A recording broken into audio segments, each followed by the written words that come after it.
Que a graça do Senhor Jesus esteja com todos vocês.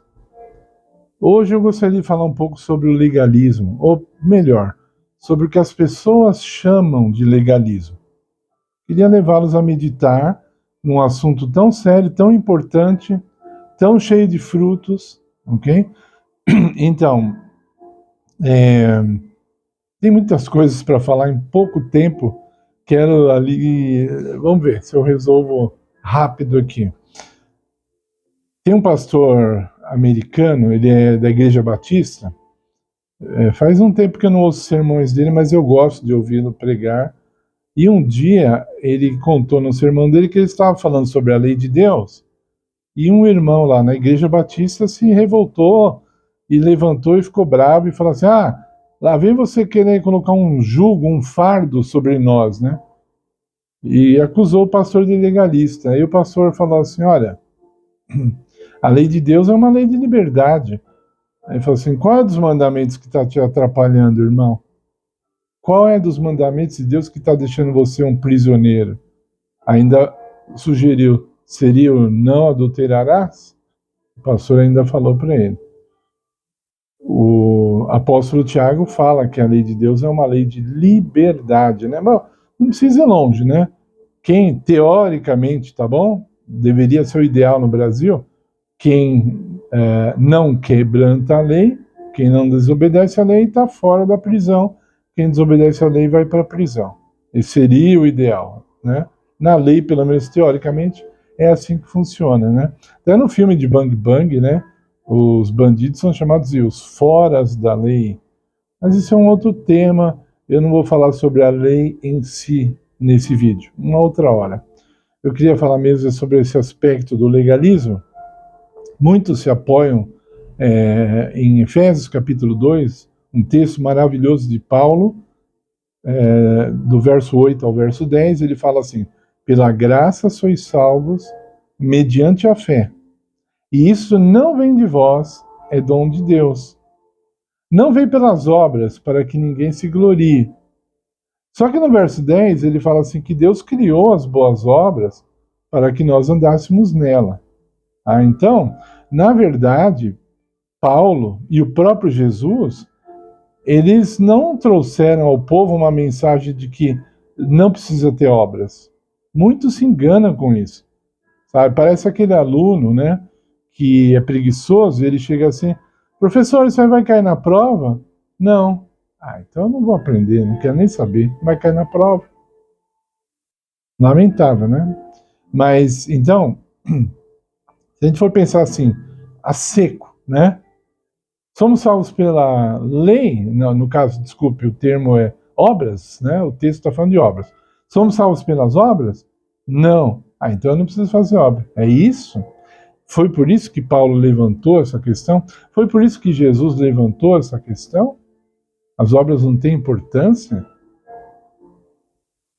Se nós fôssemos salvos pelas obras, você faria mais obras do que você faz hoje? Se a sua resposta é sim, você está enganado. Você não entendeu o Evangelho. A graça de Cristo, e por meio da fé, não vem até nós para que a gente se torne um inútil, né? Uma pessoa cheia de inércia, que não faz nada, preguiçoso, né? De forma alguma. Nós vamos pegar, por exemplo, o próprio Jesus e Paulo. Esses dois não paravam, né? Teoricamente, eu acredito, Deus deixou Paulo ficar preso 2 anos para ele poder escrever, porque senão ele não ia parar para escrever. Nós não teríamos vários evangelhos escritos por Paulo, não estaria em nossas mãos, porque aquele homem não ia parar não para escrever, né? Um sujeito dinâmico, ok? E repito, no verso 10 ele disse: Deus criou essas obras para que andássemos nela, né? Tem outro texto que diz para que a gente seja rico em boas obras, se não me falha a memória, do próprio Paulo. Quando você olha em Mateus capítulo 25, lá no fim, Jesus, quando vier em juízo, ele vai falar de obras, falar assim: olha, eu tive fome, desses-me de comer, tive sede, desses-me de beber, eu estava na prisão, você foi me visitar. Isso não está falando de graça ou algo semelhante. Então, lembrando que o Tiago fala que é muito importante, a fé sem obras é morta. Você não separa essas duas coisas. Eu já li que a fé e obras são dois remos, né? Que você usa. Se você remar só com remo no barco, você vai ficar virando, né? Então você tem ali dois remos para você, né, continuar. São comparações que os humanos fazem que Deus não fez, né? Seria mais ou menos você perguntar assim, o que é mais importante no avião, a asa esquerda ou a asa direita? Né? É mais ou menos isso. Ah, é a esquerda, então arranca a direita. Não. Não é isso. Não é disso que se trata. A graça não está em competição com as obras. Ok? Porque a graça, quando falar a graça te salva, o termo original você pode pesquisar. Na verdade, quer dizer assim, a graça te cura. Cura para quê? Para fazer boas obras. Para fazer as obras que agradam a Deus. Então você não pensa assim em salvação, né? Eu tive um amigo que estuda bastante a Bíblia e uma vez eu conversando com ele eu falei assim, olha, se eu não tiver amor no coração e eu der um prato de comida para um mendigo, vale de alguma coisa? Ele falou, não. Eu falei, realmente, para mim a salvação vale de nada. Mas eu mato a fome do mendigo. Tá entendendo? Então, as obras são inquestionáveis. Você tem que praticar.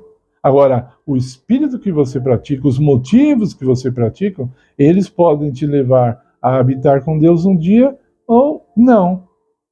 O político que come o pastel na hora da campanha eleitoral, todo mundo já sabe os motivos, né? Tem que ser muito inocente para não entender os motivos. Mas tem muita gente que ainda não entende, né? Acredita que ele está ali mesmo, que ele é povão, né? É uma pena, mas...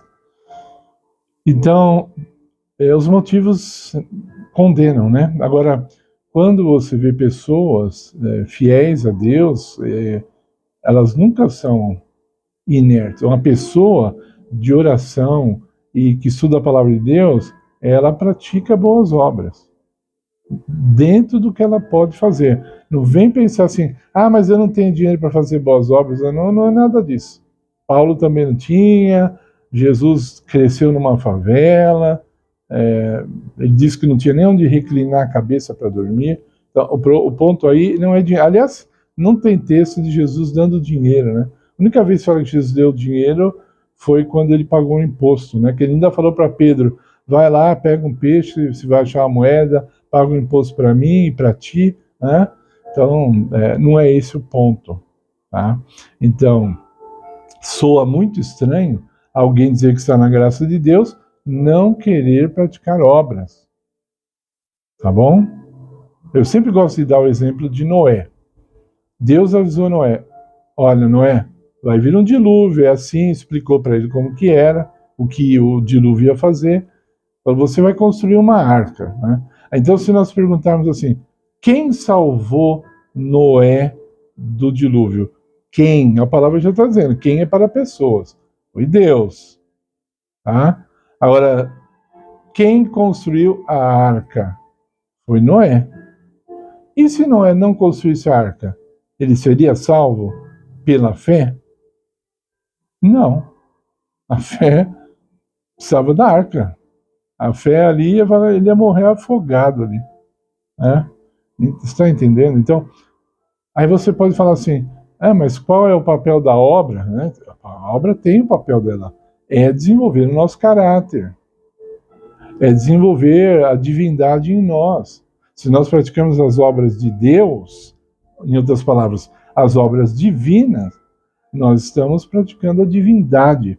E quem pratica a divindade vai ficando divino. Ok? Não estou dizendo assim, divino no estado de Deus onipotente, de ser adorado. Não. Falando a questão de caráter. O caráter divino vai sendo desenvolvido em nós. Nós vamos ficar no poder de Deus, né? De falar, haja luz e ouve. Não, não é isso que eu estou falando, não. E nem vamos também ser adorados, né? Como alguns líderes religiosos são. Não, não é disso que eu estou falando. Estou falando das pessoas olharem para nós, esses são cristãos, porque eles praticam o que Cristo praticou. Ok? Então, essa é a nossa busca. Isso não é legalismo. Legalismo é quando você faz coisas acreditando que essas coisas é que vão te salvar. Você vai ganhando pontos, né? Tem religião assim. Ela só usa palavras diferentes, mas vai aí, né? Vai aí praticando obras e mais obras, e aí a sua reencarnação vai ser mais fácil. Tá entendendo? Então, isso não é bíblico. Tá ok? Tá? Eu gosto de um pensamento que eu li há muitos anos, diz assim: nós não somos salvos pelas... Então, nós não somos salvos pelas obras e nós não somos salvos sem elas. Tá ok? Nós não somos salvos por elas, mas também não somos salvos sem elas. Guarde isso. Apocalipse 22:11 diz assim: eis que cedo venho para dar a cada um conforme as suas obras. Ok? Então as obras vão ter um peso no juízo, sim. Pense sobre isso, medite, ore e trabalhe. Ok? Tenha boas obras. Seja rico em boas obras. Agora eu peço que você deixe seu like nesse vídeo, colabore por favor com o canal, se inscreva no canal se você ainda não é inscrito, compartilhe com o máximo de pessoas que você puder, para que o nosso canal ainda esse ano cresça bastante. Tem crescido graças ao apoio de vocês, e eu peço que vocês continuem apoiando e que Deus abençoe a todos vocês, em nome do Senhor Jesus. Amém.